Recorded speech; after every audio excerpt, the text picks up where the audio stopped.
Oh, looks like Parler's going to be resurrected after all. According to Dan Bongino, a man who probably has a significant knowledge of the behind-the-scenes working, yeah, it's looking like Friday. Monday looks good, fingers crossed, from Dan Bongino.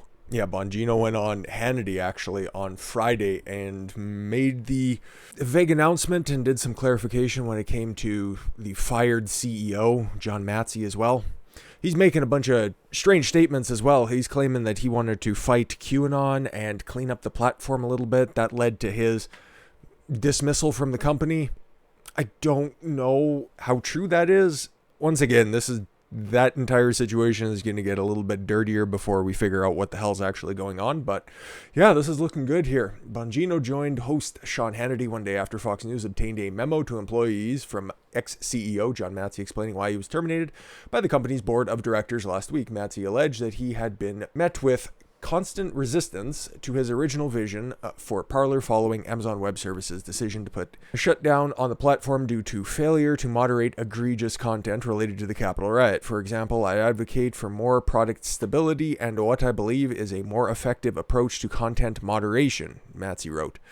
Again, we don't know what he means by that. I've heard other things about, and that I can't confirm, that they want to use different AI moderation tools that would effectively create Twitter Lite, Twitter's red version, which is ironic considering the user base for Twitter, but I guess that's what he was going for. Now, it's weird. You look at the background of the people who are currently supporting and on the board of Parler, and oh man, it kind of caught between a rock and a hard place, because you just have these old neocons, especially the hedge fund manager, I forget which group that is, but they have the largest stake in that, but we'll get to how that power dynamic may be changing very shortly. Bongino disputed Matze's claim in a Facebook video published earlier Wednesday. Ugh, this is just getting so TMZ-esque. We'll quickly get through this. We were the ones, in fact, fighting to get Parler back up. There were some really bad decisions made from people on the inside, and listen, this isn't us airing dirty laundry. This is protecting a company that is absolutely committed to free speech, that I put the last year of my life into. Do you actually believe that someone else was on the side of free speech? Yeah, you know what? If there's one guy that's on that board currently that I do trust to have a totally open platform, it's Dan Bongino, because the dude, he said somewhere out there that he will go broke before he lets Parler die, and yeah, looks like it might be coming back tomorrow at some point. Our relationship with Parler and the CEO did not work out because the CEO's vision was not ours, Bongino added later in the video. Everyone clear on that? Our vision was crystal clear. We needed to get back up and fight. Some terrible decisions were made in the past that led to us getting put down by Amazon and others, Parler insider told Fox News Thursday. The delay was caused by new branding and changes occurring within the company for the sake of stability. Well, I'm excited because I really like Parler. Like I've said, I think 1,000 times at this point since it's been taken down, but it's going to be back. We'll see who comes back to it immediately because, oh my God, it's a fucking crapshoot at this point if you can actually get on Gab. Normally, it takes one attempt and then I got to refresh to get back on it. And then I don't know if anything's posted, and it's a good site. I like it. I'm still going to continue to use it. But as long as Parler comes back and it's not massively changed and it doesn't become Twitter 2.0, then fucking hooray. But you remember why, I guess the conspiracy theory take on this was when Trump was kicked off Twitter, it looked like, I think Hannity even reported he's going to be going over to Parler. And then the forces that be decided to take down Parler because they had 98 instances that they gave to a geriatric judge in order to shut everything down, that they couldn't get off their platform quick enough, even though they had already got 25,000 of the 26,000 that were backlogged due to their increased customer demands. But whatever. We're here now. We're going to see how this is going to work out. And perhaps Trump could be there, because it looks like Trump considers launching his own social media platform. Now, what has Trump been doing with his real estate businesses? Prior to being president, he wasn't actually doing any building. It was all name licensing. So it would be the Trump name on a golf course. It would be a Trump name on a hotel, on a building complex. It would just be licensing his name. I don't know about you, but I don't think Trump's going to be sitting down there banging on a keyboard and bringing a social media platform from the ground up just to build it on his own servers. I think there's more to do with replicating that business strategy that made him oh so successful and just taking it forward to another social media platform. I think you know where I'm going with this, and we have a little bit more proof to back it up, but let's get to this. Jason Miller, a senior advisor to former President Trump, revealed on Saturday that the former president is considering launching his own social media platform in the not-too-distant future. The news, which comes after Trump was banned permanently from Twitter and indefinitely from Facebook, never coming back, and I think he's still in that same type of scenario on YouTube because he was allowed. That was the last platform. It was kind of like when Alex Jones got yeeted off the internet. Twitter was the last platform that didn't get rid of him until about a week later, and that was the exact same scenario that happened, except for replace Twitter with YouTube for Trump. And it took about a week, and then they're just like, no, you were uploading stuff. Oh, we're just going to give you a strike for a week. Oh, and then you can't come back. So, whatever. What's the difference if you're just going to leave something indefinitely suspended or banned? Let's not get stuck in the weeds. I would expect that we would see the president reemerge on social media, Miller said when asked about Trump's plans to do next. Well, he has those press releases that he needs to get out from the office of the former president. It still makes me laugh. Whether it's joining an existing platform or creating his new platform, there are a number of different options and a number of different meetings that have been that we've been having on that front. Nothing is imminent on that. Oh, that is totally... God damn it, Breitbart. Trump considers launching his own social media platform. That's the headline. Now, what does Jason Miller say? Not but 3 paragraphs in. Whether that's joining an existing platform or creating his new platform. That is one of 2 scenarios here. And because Parler's been down for a month, they've been trying to restructure, as what Dan Bongino just said there. So, okay, if they're building servers, it shouldn't have taken that long.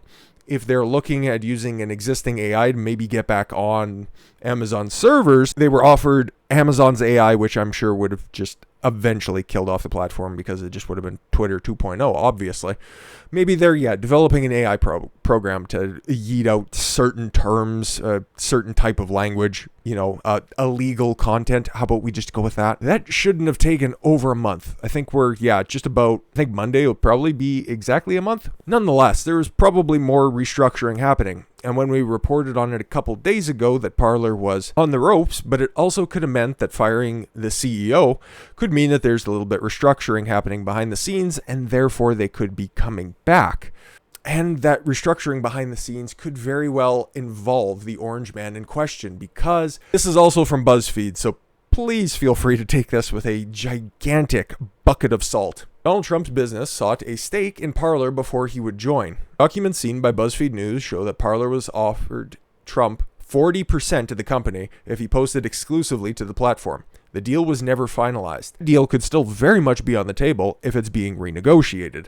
That's why I'm thinking they're probably waiting, and first thing Monday or whenever they relaunch, Trump is going to be there. I think that's where we're going. I think that's where we're heading.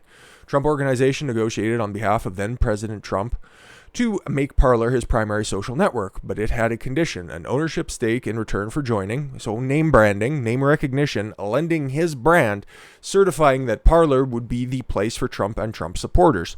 It would seem like a great idea. That was the way that the platform was trending, so why not capitalize on that? Why not galvanize that if that's what we're going to be doing moving forward?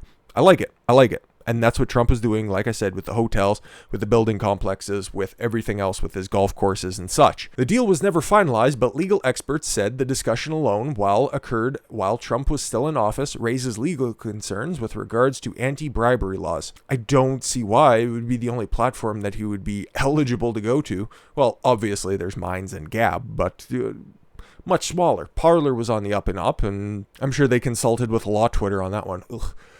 Talks between members of Trump's campaign and Parler about Trump's potential involvement began last summer and were revisited in November by the Trump Organization after Trump lost the 2020 election to Democratic nominee, Joe Biden. Documents seen by Buzzfeed News show that Parler offered the Trump Organization a 40% stake in the company. It is unclear as to what extent the former president was involved in the discussions. Yeah, that happens. They were probably dealing with Eric Trump and the Trump name, the name brand. So it was going to be a licensing deal. That's what I'm taking away from this. And I'm thinking that's where we're going to end up. Former Trump campaign manager Brad Parscale raised the idea of Trump taking an ownership stake in Parler during the last meeting of the year at the White House. According to source familiar with the negotiations, Parscale had taken an early interest in Parler and reportedly considered creating an account for Trump on the site in 2019 as a bulwark against Twitter and Facebook. That's what we would call a smart decision. Four sources told Buzzfeed News that Parscale and Trump campaign lawyer Alex Cannon met with Parler's CEO, the then CEO John Matze. Come on now, Buzzfeed, and get your shit together. And shareholders Dan Bongino and Jeffrey Warnick at Trump's club, at the Mar-a-Lago in June 2020 to discuss the idea. But the White House counsel's office soon put a stop to the talks. One person with knowledge of the discussion said, ruling that such a deal, while Trump was president, would violate ethics rules.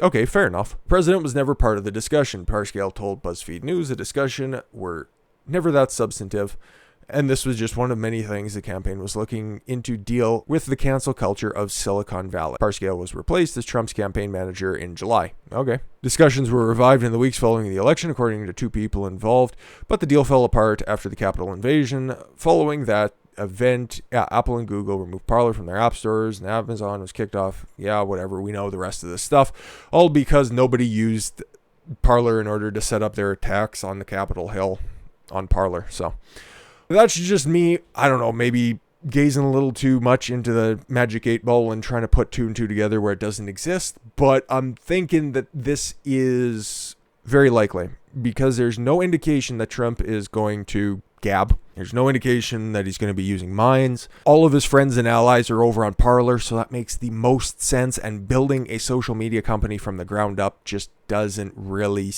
pass the smell test. I'm just thinking that it's going to be a licensing brand and start with social media and then start branching off into more traditional outlets, or maybe just an alt tech site that could compete with the likes of CNN, MSNBC, Fox News. Because, hey, there's a couple of anchors that are going to be out there on the market, and if Sean Hannity's as hot and heavy on this as we can assume he is, along with Dan Bongino, it won't be long for him to walk off the Fox News plank because Lou Dobbs is kicked off. I think Judge Janine is, if she's not already gone, I don't follow cable news, but I know that Lou Dobbs thing just crossed the desk earlier today. So there's enough talking heads out there if Trump wants to go down that route and potentially start his own cable news or alt tech service where him and his supporters would be able to post video content, hopefully monetize it, because that would be terrific, because we're all just trying to get that bag, So maybe tomorrow.